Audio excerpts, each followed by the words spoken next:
First of all, I would say that this whole technology, which has been innovated here in Philadelphia over the last number of decades, truly is not only transformative, I think it's essentially miraculous. The nirvana in research was curing cancer. I mean, that was a cliche when I was a little boy. And here we are at the doorstep of finding a cure for cancer.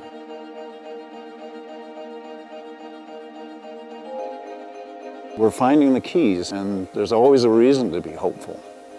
I was literally told I had about 2 years. Normally, the job of the immune system is to attack foreign substances like bacteria or viruses. But Dr. June's team has been able to engineer the body's own immune system to go after cancer cells as though they're foreign agents.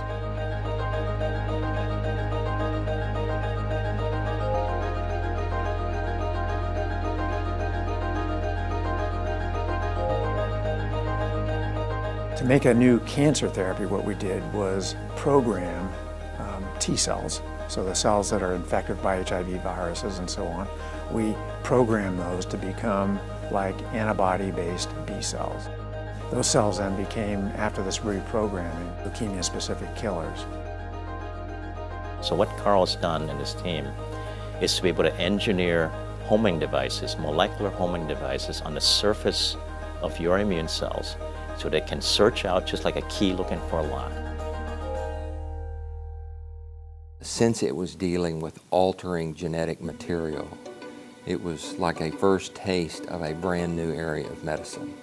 And that alone was intriguing. But I think the thing that made us all sit up and pay attention was these were patients who had tried everything else, and had been through everything else, had really no hope, and yet were cured in about 3 weeks. The third patient we treated was published in the New England Journal of Medicine in 2011. Douglas Olson, who's a scientist and had leukemia for over a decade, and treated here at the University of Pennsylvania by David Porter. I was diagnosed with cancer in 1996. I was 49 at the time. It was CLL, or chronic lymphocytic leukemia. The prognosis at that point was that the survival rate was somewhere around 6 to 15 years from diagnosis, and there was no cure at that time other than a bone marrow transplant. Most people can't get a bone marrow transplant, and if they do, a lot of times they have lifelong problems with complications. So I began working on a therapy, doing basic immunology to learn how to grow the T cells. But those T cells come from a donor, someone else. And in our case, we're trying to do it where the patient themselves is a donor. I really saw it as a way to fight back, frankly, that I wasn't going to be continuing to be a victim of this thing. They withdraw cells from the patient's bloodstream. They engineer these cells in the laboratory and then reinfuse the cells so that they can attack the cancer as serial killers. And then once the cancer is destroyed, they stay around as sort of a vaccine, should it come back. So it's designing an immune system to treat cancer. About a week later, I was in David's office, Dr. Porter's office, and we were sitting there and he's looking at me. He said, "Doug, we can't find a cancer cell anywhere in your body." He said, "Your bone marrow is completely clean." As the immune system eradicated his tumor, he had pounds, literally pounds of tumor, and it went away in less than a week. It was an astonishing event that we saw. It was at that point I knew that I was going to be okay. It was just, Dr. Porter was just standing there beaming. And what he said when that happened, when Dr. Porter gave him that news, is he got in the car with his wife and went down to Annapolis and bought a boat. Medical research doesn't happen overnight. It takes a lot of hard work, and the evolution of Dr. June's work has been a multi-decade process that now is coming to fruition.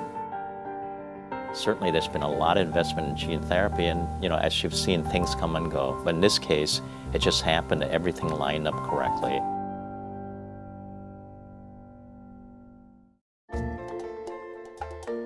The first child treated, her case was featured on the front page of the New York Times. She had incurable leukemia and multiple relapses, and we gave her just the CAR T cells. And over the period of 17 days, it eradicated pounds of tumor in her case, as well as we'd seen in the adults. And the leukemia was gone. And she's now past 1-year anniversary.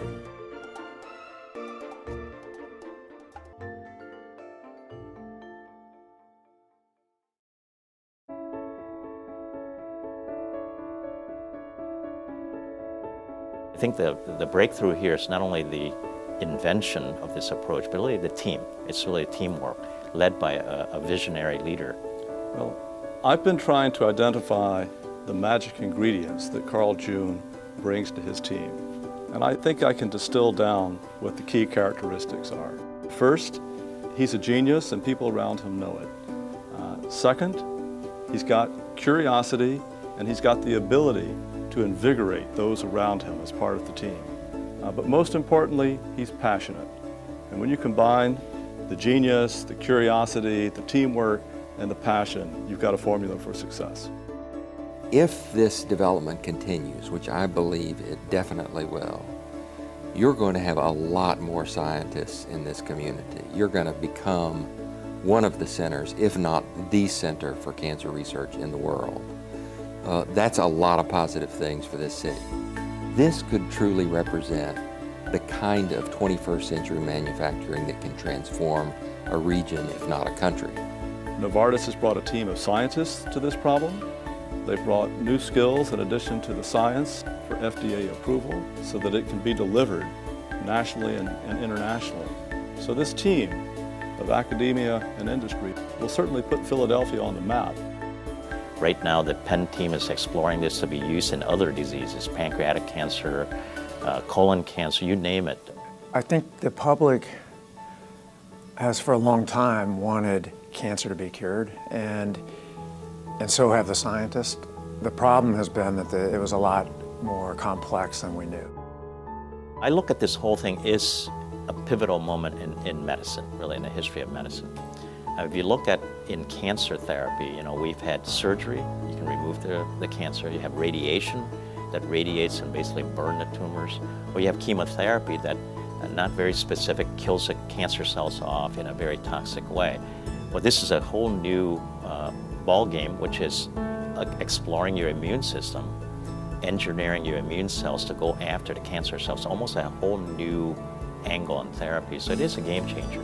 And the fact that it works in a series of diseases now gives us great hope that we can apply it to other diseases and really change the game on how we're dealing with cancer in the future.